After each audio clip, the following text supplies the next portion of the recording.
బులెటిన్లో breaking news చూస్తున్న మహారాష్ట్ర కాబోయే ముఖ్యమంత్రి విషయంలో ఉత్కంఠ కొనసాగుతున్న వేళ శివసేన చీఫ్ ఏక్నాథ్ షిండే సీఎం పదవికి ఇవాళ రాజీనామా చేశారు. అజిత్ పవార్, దేవేంద్ర ఫడ్నవీస్తో కలిసి రాజ్భవన్లో గవర్నర్ సిపి రాధాకృష్ణన్కు తన రాజీనామా లేఖను అందించారు. కొత్త ప్రభుత్వం ఏర్పడే వరకు షిండే కేర్ టేకర్ ముఖ్యమంత్రిగా కొనసాగుతారు.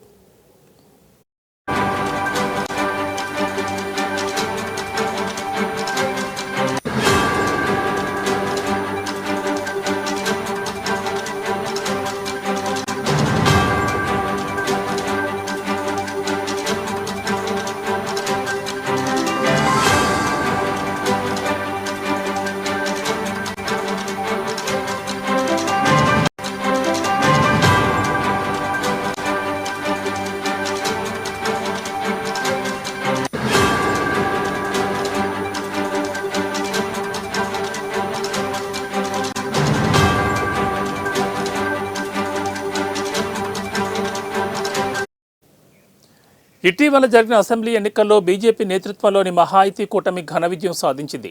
288 స్థానాలకు గాను 235 సీట్లు సాధించి రికార్డు సృష్టించింది. అయితే తదుపరి సీఎం ఎవరన్న దాని విషయంలో ఇంకా ఓ స్పష్టతకు రాలేకపోతోంది.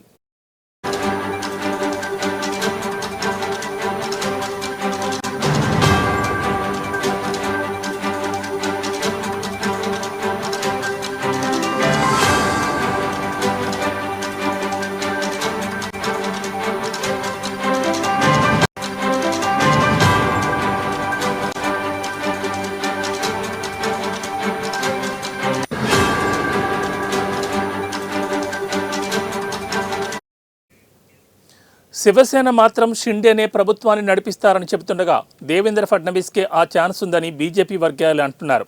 ఈ ఎన్నికల్లో బీజేపీ 132 స్థానాలు గెలుచుకోగా శివసేన, ఎన్సీపీ వరుసగా 57, 41 స్థానాల్లో విజయం సాధించాయి.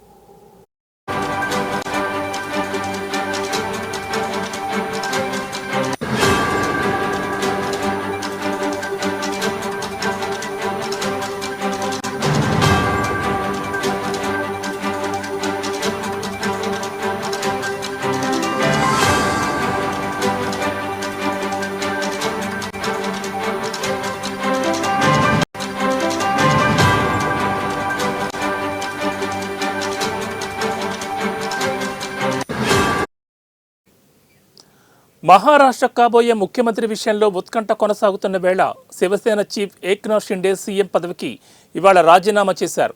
అజిత్ పవార్, దేవేంద్ర ఫడ్నవీస్తో కలిసి రాజ్భవన్లో గవర్నర్ సిపి రాధాకృష్ణన్కు తన రాజీనామా లేఖ అందించారు.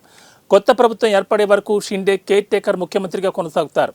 ఇటీవల జరిగిన అసెంబ్లీ ఎన్నికల్లో బీజేపీ నేతృత్వంలోని మహాయుతి కూటమి ఘన విజయం సాధించింది. 288 స్థానాలకు గాను 235 సీట్లు సాధించి రికార్డు సృష్టించింది. అయితే తదుపరి సీఎం ఎవరన్న దాని విషయంలో ఇంకా ఓ స్పష్టతకు రాలేకపోతోంది. శివసేన మాత్రం షిండేనే ప్రభుత్వాన్ని నడిపిస్తారని చెబుతుండగా దేవేంద్ర ఫడ్నవీస్కే ఆ ఛాన్స్ ఉందని బీజేపీ వర్గీయులు చెబుతున్నారు. ఈ ఎన్నికల్లో బీజేపీ 132 స్థానాలు గెలుచుకోగా శివసేన, ఎన్సీపీ వరుసగా 57, 41 స్థానాల్లో విజయం సాధించాయి.